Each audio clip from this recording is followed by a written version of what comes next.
Welcome to another paid review. This time we're reviewing a MANAA that you can only find on Sulgo.com. As you can see, here is our website, the home of everything MANAA. Subscribe today, y'all. Get on that Ogo Plus. Now, what would you be getting on Ogo Plus? Well, for now, you're going to have access to all kinds of MANAA, right? Additional chapters and so on. The magazine itself, articles, interviews, and so on. But stay tuned, because this year we're hitting hard, man. We're hitting hard on Sugo. The home of MANAA is going to add more stuff, man. We're going to add more stuff, all kinds of exclusive podcasts and vlogs and documentaries. Yeah, it's almost going to be like a streaming platform for MANAA creators. So if you want to join us, you want to be part of the Unsulgo family, right? You're going to have to follow the standards of MANAA. You're going to have to call yourself a MANAA artist, right? Because let's face it, y'all, you out here running around on Twitter, on Facebook, trying to get attention, while all these AI robots are out here stealing the attention from you. Eventually, you will not be found, okay? You will not be found. And for us, we will be found here because we have a website. I've always been saying that you need, well, on my Patreon, you need a website, y'all, because Google be coming, buying out everybody.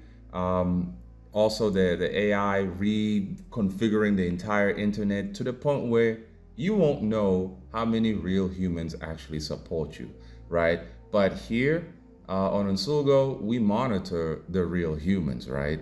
On Patreon, for now, I can monitor the real humans until Patreon gets bought out.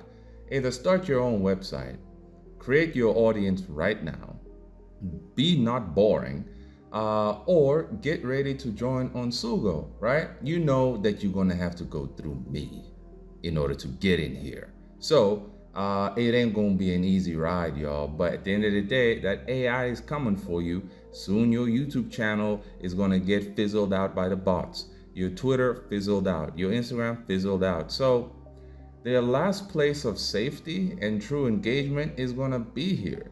So for now, we got Ogo Plus, but Ogo Supreme Plus is going to be live and active later on this year. We ain't playing no games. We're going to have other creatives up in here helping out with all kinds of podcasts and other material. So there's a lot to look forward to.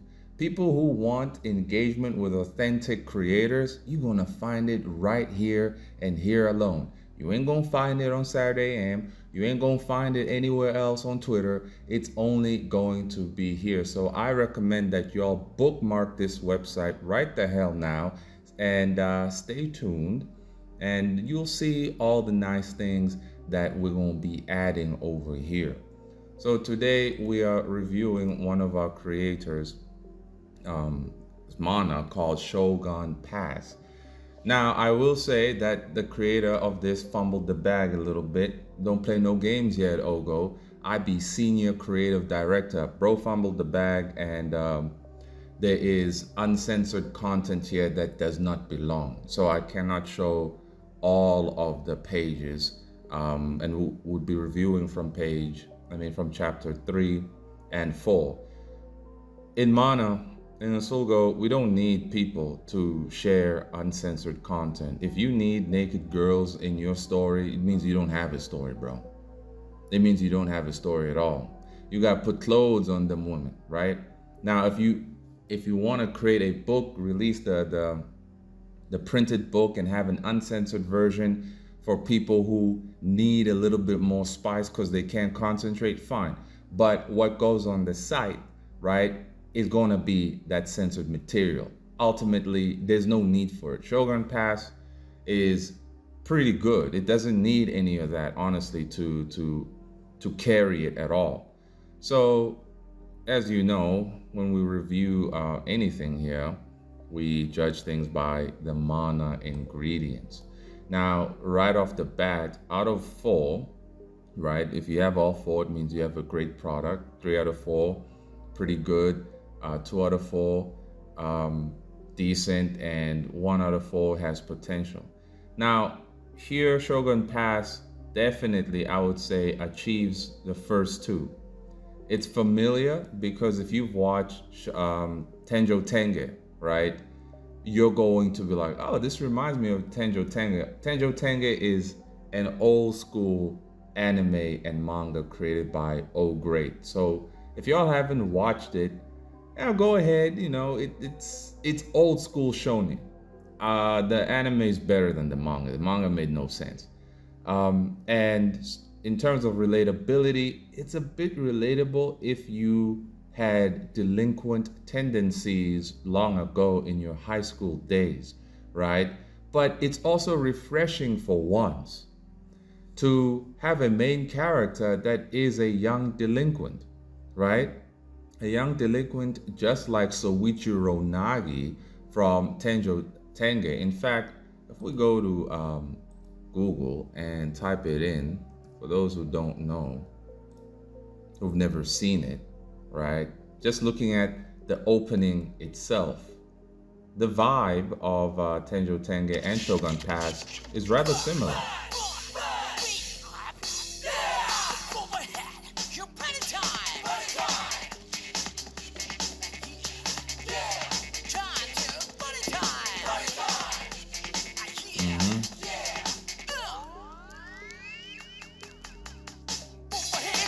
But anyway, you get the idea. This is the main character, Soichiro Nagi, a total delinquent type bastard. Surprisingly, he was likable the first time I saw him in the anime. But when you first read Shogun Pass, you might not like him immediately, but he grows on you, right? I like the fact that he has self-awareness, which is pretty rare for main characters like early on in the beginning, to have self-awareness, to understand his fears, to understand that he should do better, but right now he can't because he's being a coward, but he's trying to fight his cowardness. So that was really cool, that was refreshing, but the ultimate refreshment is that he is a cool teenage delinquent. And I say this because most manga and anime today, you don't have delinquent male leads. You don't have that, right? If we go to Manga Plus, and I'm gonna show you an example, right? Where's Dan, right? We know, in fact, let's look at the top 5 right here. Now, Denji is not a delinquent. Denji is a doomer, soy boy, simp lord, piece of trash, foot-loving loser with a chainsaw for a head. He ain't no delinquent. He got no testosterone whatsoever. He got to go demon mode in order to display a bit of assertiveness, which is pathetic. Then we have Boruto, who was a complete obnoxious retard in the beginning, and now he's a total edgelord that just ripped off everything Sasuke was. Then we have One Piece, Luffy, who's a total psychopathic nutcase of a Looney Tune character that is not even, he doesn't feel human. He's legit Bugs Bunny, right? He's Sonic the Hedgehog, and I don't like that. That's not a character you can relate with. Luffy doesn't lose anything, none of his friends died. Oh, well, bro, his brother died. Yeah, like 85 years ago. When last did he lose something? Nigga unlocked Gear 5, and through what? By what triggered the unlocking of that power? Nothing significant. And then we have Dan with the main character Okaran, who is also always outshined by the female protagonist, Aisa, right? He's a total nerd, total simp, total loser. Yes, there is a bit of character development for him, but nonetheless, he's still a sissy coward, right? He don't have that masculine energy. He don't have that presence the way the main character here, Zack, has it, right? He doesn't have that main character energy like Soichiro Nagi or even my character, or Guts, or Goku before Goku became retarded, right? Nothing at all. Then we have Aista from Black Clover. In a way, he wasn't a delinquent. He was just an obnoxious, loudmouth idiot. And what he is now is just a powerful idiot. You know, he's a bit more serious than Luffy at least, but he's an idiot, right? The top 5 manga right now that are supposed to inspire young men to show them a path, how to navigate through trials of life, they are total freaks, right? Denji, the total loser, bro, sucking the toes of every woman he sees. Boruto, dude's an edgelord. Luffy, lunatic. Okuran, simp. Aista, idiot. This ain't good for nobody. A lot of people growing up watching Shonen Jump material back in the day, the male leads actually offered a sense of groundedness, some direction, bro, some form of healthy masculinity. Not this, man. This is all straight up unhealthy masculinity. This type of masculinity we see in Shonen Jump today is straight up toxic, right? Being a degenerate freak like Denji is toxic, bro. Being an edgelord like Boruto, oh, I don't need no friends, or I'm gonna do this by myself, that's toxic, bro. Being a dingbat like Luffy and being so weird, bro, that's toxic. Being a simp like Okuran is toxic. Being an idiot like Asta is toxic. So I'm glad that we have leads on Sugo that don't have no monkey brain type characters leading the way, right? Especially Midlife Fighter Joe is also a very good example of healthy masculinity. That's what we do here, right? We're trying to create that nourishment, trying to offer that direction once more with our creations. So let's read the synopsis over here. The future of humanity is in grave danger of being enslaved by an ancient deity and destroyed. Things don't go quite as planned as fate thrusts the role of hero onto a wisecracking white-haired teenage boy to intervene. As he travels the globe altering the events of his life, he traces the footsteps of his immortal ancestor that will lead him to the truth of his history and powers. Join Zack Sosa in a race to uncover his ancestors' secrets and stop an ancient deity from enslaving the world. Okay, kind of a big plot, but at least it's very well contained and simplified. So we're starting from chapter 3, and I will not go through all of chapter 3 because on the site, because this got some uncensored action, it will be removed and we'll replace it with the censored version. For those who want to complain that, hey, I thought freedom of expression. No, freedom of expression within the standards. That's how it is. Control yourself, right? Exhibit self-control. You don't need that booty flashing all over the place. There's no need for it, right? So don't come here and say, oh, so Onsugo is gonna censor artists. If your ish is bullcrap, best believe it'll be censored or it won't be here. Plain and simple, there are rules and there are standards and you're gonna comply or you can go home, bro. Go to AI land. So we got the cover real cool. The art's really nice, but I do fear a bit of inconsistencies down the line because sometimes the creator draws it himself, sometimes it's somebody else. So there might be a little bit of immersion break when you get used to one style in particular and then there's another style. So that's something the creator is going to have to figure out on what to do with that in the future. So we start off with the main character just walking around town, going home, and then some delinquents nearby are trying to harass somebody, right?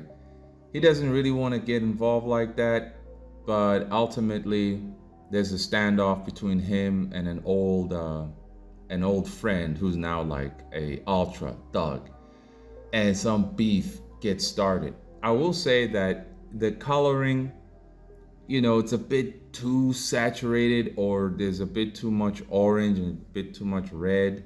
I know the time of day in this chapter is like dusk, but maybe it can tone down the saturation. It's a bit overwhelming. And then a fight breaks out where the main character escapes. He holds his own and he runs off, and now the thugs are in hot pursuit trying to find him.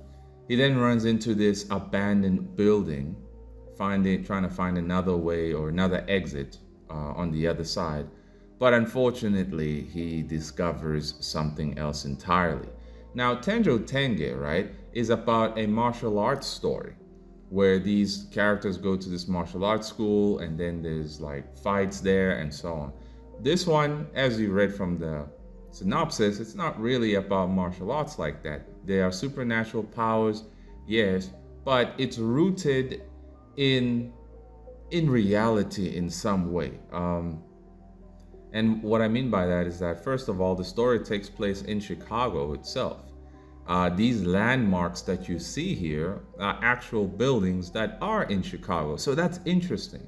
So we have a fantasy setting trying to tell a story within the confines of the real world, right? Because the creator said that, hey, I've been to these places and I've explored some of these places, and I want to put them in my story and so on. So that's really interesting.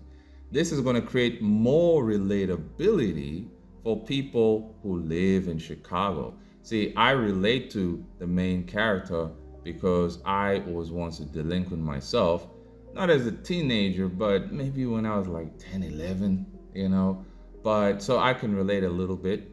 For those who live in Chicago and you notice all the landmarks, you're going to be able to relate a little bit more as well, right? So he enters this building only to realize that something's wrong with this building, something's going on. He says, somebody's been working down here. What is this place? Some kind of abandoned pharmacy? A warehouse maybe? Thinking to himself, he says, what am I doing? I've wasted enough time here. I better start making my way towards the roof. Kicks the door down, only to discover all kinds of pills. Now, I will say that I do like the use of contrast over here. I've always said that y'all need to make sure that you got contrast up in your pages, okay? Contrast allows things to pop out more if done correctly. However, sometimes there is a bit too much black.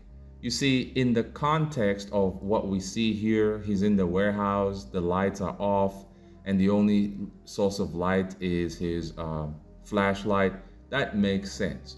But there comes other pages where you can tell that there's light here, but for some reason, there's still too many blacks, right? There's still too many blacks. Also, I would say like in this panel over here, where he's typing to see something on the computer, then he finds all kinds of information that this is actually a trafficking warehouse, and the shock.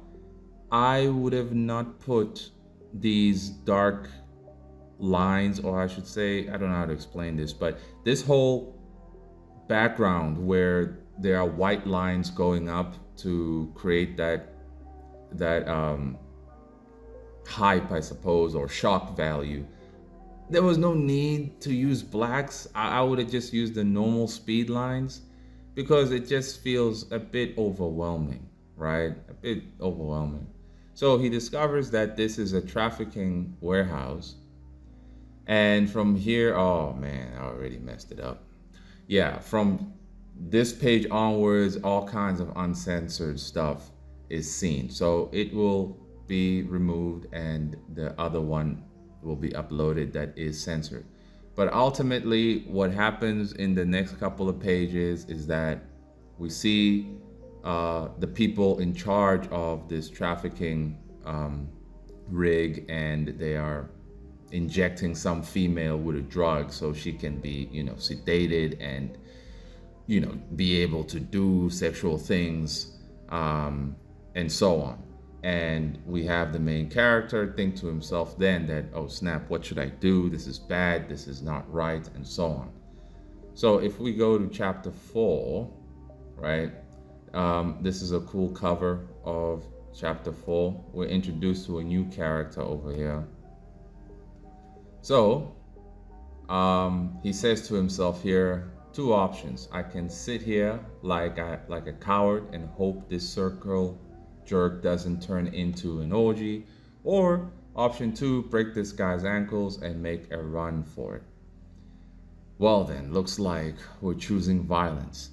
And in this moment, it looks like he's breaking through to save the day while this freak is, getting all kinds of sloppies. And then he expected him and he gets jumped. But that was only his imagination. So that was pretty cool, that he imagined himself actually being jumped, trying to do the right thing, which is pretty cool. That was part of the self-awareness part, where he's measuring the risks of this heroic act. That's pretty good. That shows that he's actually realistic. He's not a hero, right? He's not a hero. He's just a kid, and he can count the cost of heroic acts. So that's really nice.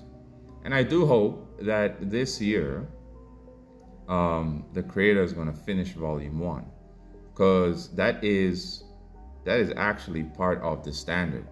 You are part of Ogo. The bare minimum is to release 1 book a year. I'd be releasing 2 books a year, so you have no damn excuse. So Mark, you will release this book this year. That is vital. Those who can't do it, unfortunately, will have to let you go. Because a lot of indie consumers, they are always reluctant to support indie product because creators don't deliver. They don't deliver. They can make promises but never deliver. Oh guys, I'm working on this, it'll be out soon. 5 years later, it's still not out. That's unacceptable. At Unsulgo, we deliver. At Unsulgo, we deliver on them promises, right? The bare minimum is 1 book a year. No exceptions whatsoever. Pages of 1 book is 150 pages or more, nothing less. Plain and simple. Plain and simple. You can't handle it, then you walk out the building, bro. It's really not that hard. We ain't playing with anybody over here whatsoever. So we see him snap out of it and yelling at himself why he's such a coward. But he gets his mask and says we're doing it for real this time. Then the other delinquents that were chasing him bust into the building, and the trafficker says, hey, what are you guys doing? Can't you see I'm busy? And he kicks the hussy away and zips his mushroom up. And the delinquents say, sorry, boss, we're just looking for some kid who ran in here. And then the boss gets mad and alerts everybody in the building that we have an intruder and that he should be brought to him. So everybody arming up and so on. Then he be yelling, what the hell's going on today? And they all go their separate ways trying to find where Zach is. Then we see I shouldn't call her a hussy, I guess, but we see the victim who was injected and abused, saying to herself, you can come out now, I think they're gone. Then we see Zach with his mask. I'm sorry for not intervening. I could have fought them off. She says, really now? Well, it's a good thing you didn't try. They would have bitten you to Swiss cheese. You wouldn't happen to know a way out of this place, would you? And she says, you look familiar. Do we go to the same school? Turns out they do. And she recognizes him by the color of his hair, being white.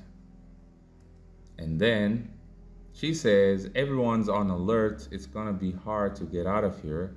This place may look abandoned on the outside, but it's built like a fortress. There are at least 100 thugs on each floor. Our only way out is to find Nomad. So we are introduced to Nomad. This is a cool introduction, right? But I will say again, the use of blacks.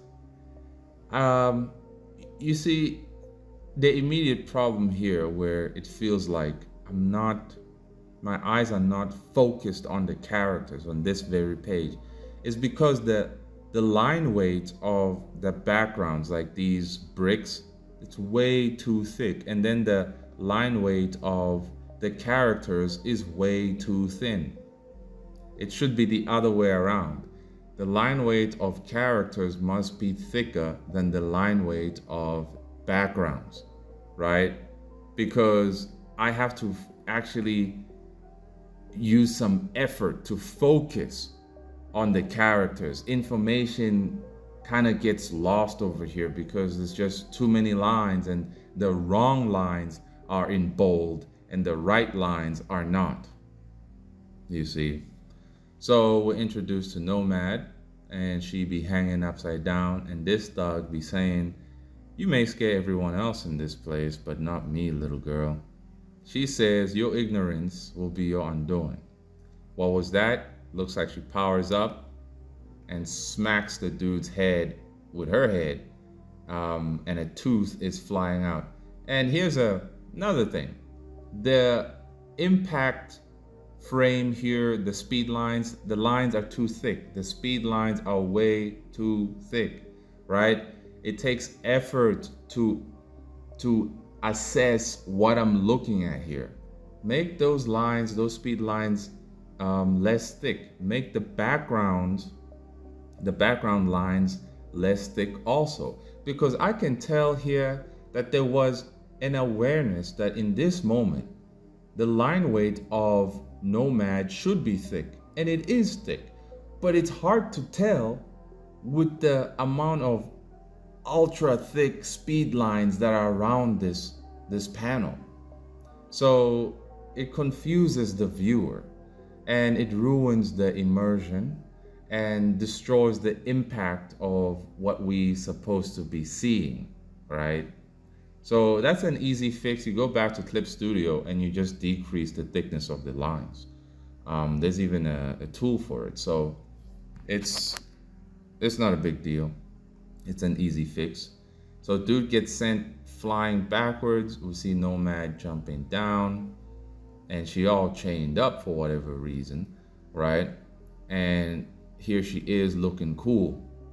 And then we see the thug come back with the vengeance with all kinds of punches, punching her, yelling, die, die, die. Two people brought you into this world, and they must regret the day they did. So dude lands a super punch, and nothing happens really. He says, how's that? Not so tough now. And we see Nomad, well, she's damaged, but looks like she's ready to go even further beyond. And then we see Zach and a high school friend, or I should say the victim, and they trying to escape the building, or I should say find Nomad, because that's what the victim said. We can only escape if Nomad helps us. Then she points to the door. That's where they're keeping her. It's locked, and he says, I got this. And it looks like he's activating some form of ability, activate gravity impact, and he smashes the door. And all the women that were in these cages are gone. And we see the victim crying, saying, this can't happen. They took everyone away, yada, yada, yada. And Zach is on panic mode here, saying, look, we need to get the heck out of here. And she says, this place is crawling with thugs. We're going to need Nomad's help. And then they hear a scream, and we see the victim running towards where Nomad is. And she says, you're still here? And she says, the victim says, the cages are empty. They're all gone. And We see Nomad say something interesting here, targeted at Zack, saying an immortal ascended. It can't be. What are the odds finding another in a place like this? And she goes for the attack. And he says, immortal, what the hell did you just call me? And Nomad responds saying, you fool, who is your immortal ancestor? I don't know what you're talking about. Get your foot out of my face. I found a way out and we're wasting time. You don't even know what you are. You're lost in this world and completely unaware. There's only one way out of here and I know it. It amazes me that you've lasted this long. Your ancestor must despise you. Poor child. I pity you. What a shame. So, it's pretty interesting. I mean, some can say, well, this escalated rather quickly between the two, I guess. But the way I see it, there's a bit of sense of urgency here with the storyteller, which is good, especially in the context that there's like 200 thugs in the building who want to kill us. Can we get out of here, right? So in a way, such revelations being revealed so soon, so quickly, it's okay because it's also within the context of we don't have time to waste over here. And so the thugs do find them though, and now they're going to have to defend themselves to be continued. So all in all, Shogun Pass is pretty good, man. It's got that 2 out of 4. Still need more to see if it's hopeful or inspiring, but artistically, when we look at the MANAA dishes, right? Because I told y'all about Passable. How did I draw 40 pages in 13 days? Because I applied Passable. Right? That's how you do it. It's that simple because it's not a substitution for professional standards. It's a simplification of it. I made it easy for everybody. You don't have an excuse. If I can draw 40 pages in 13 days, I didn't sketch 40. I finished 40 pages in 13 days.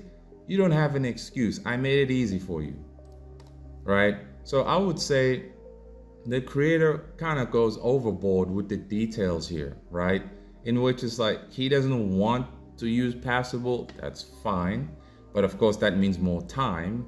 And that means you could miss your deadlines. And that means we're going to lose customers. So unfortunately, you're going to have to make the compromise and learn how to apply Passable. What the author does for Shogun Pass is that he gives us this gourmet meal. He be giving us everything, all kinds of beef and chicken and sweet potatoes and pumpkin with rice and spaghetti, all kinds of tomato. It's a lot, bro. It's a lot, all right? And it's delicious. Yes, thank you. But it's not sustainable. The name of the game is sustainability. I made it clear. I told y'all that moving forward, 2025, you got to make sustainable decisions. You got to do sustainable things. The amount of detail and work in Shogun Pass is great, but it's unsustainable. And if it's unsustainable, what's the point? Who's going to buy it? Who's going to know it? Who's going to care? Who's going to care? Sustainability requires a bit of sacrifice. And by applying Passable, you're not running away from professional standards like the level of anatomy being as good as it is, and now you want to make it less of what it is. No, you're just looking at what you can remove that's unnecessary, right?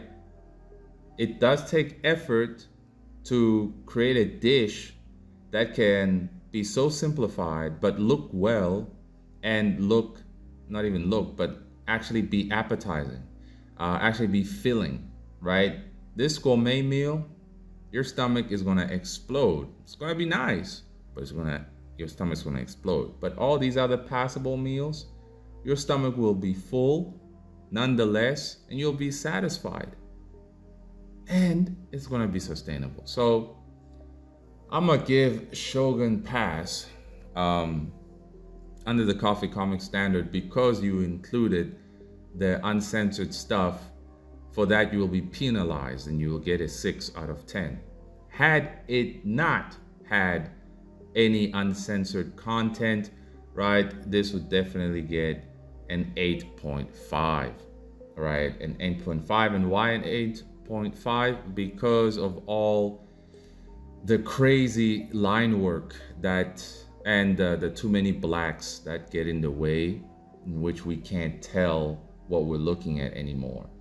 Like this panel here, I can see what's going on, but I would have simplified it more to make it more clear what's going on. It takes a bit of effort for me to see what's going on. So you got a little bit of homework, and it's not like you have to start from scratch. It's all a matter of simplifying or removing a few things. That's it. You're not adding anything. You've added too much. It's all about removing a few things so the thing can be balanced out. So anyway, y'all, stay tuned for that on Sulgo Supreme Plus. It's going to be great. It's going to be the source, the hub for all authentic creators. Y'all thought I was lying or playing when I said you're running out of time. The bots, bro. The bots are here more than ever. The AI videos on YouTube, they're here, right? They're here, man.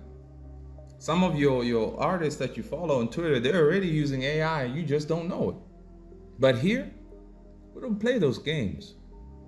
We're going to have workshops on this website. We're going to have exclusive podcasts with awesome guests. We're going to have them documentaries. Bruh, this going to be Netflix up in here. They understand me?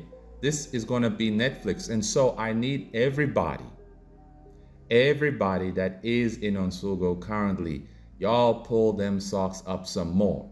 And I got the credibility to say such things because it's like, well, the nigga did draw 40 pages in 13 days. That's right. I'm saying these things because I'm leading by example. We all got jobs, right? So there ain't no excuse. Everybody buckle the heck up.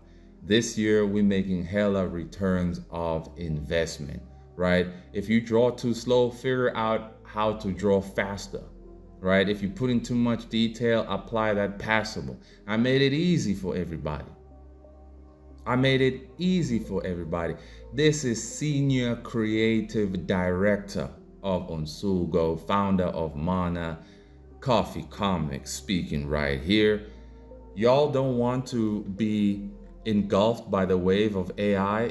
Well, you're gonna have to come here, man, right? You're gonna have to come here, and a lot of consumers will end up coming here also because they're gonna be looking for them humans who are actually making something that is proper. So everybody on Onsugo this year, all of you are releasing one book or more, no exceptions. If you don't do it, bro, you're fired. You're fired, and we're gonna put somebody else who's gonna be able to do one book a year at the bare minimum, right? We ain't playing, we delivering up in here. No games. The games were left behind in 2024, 2025. We got 5 years before Elon Musk crazy Skynet garbage takes over the world, all right? Some might say, oh, that's not gonna happen. Nigga, it's happening on the internet. Only a matter of time before they put a damn drone outside your door to make sure you don't go outside. So we're gonna get some returns before all that madness takes place. You wanna be part of us? Well, you better have product and you better understand the standards. Don't come asking questions. Do your research. We ain't got time to explain anything to people, right? We're too busy up in here. You see this website? You see how premium it is? Yeah, Cassandra did some good work up in here, right? We're going maximum quality this year. We're going to deliver all kinds of product, all kinds of merch. We got a 6 months plan, everything. Nobody moving like us right now, nobody. All right? So everybody buckle up and get to work.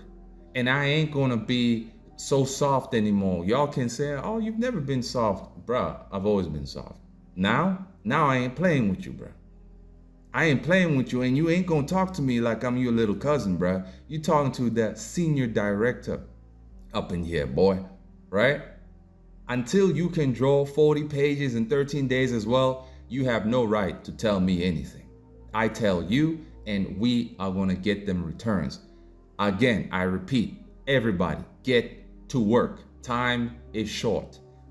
Peace.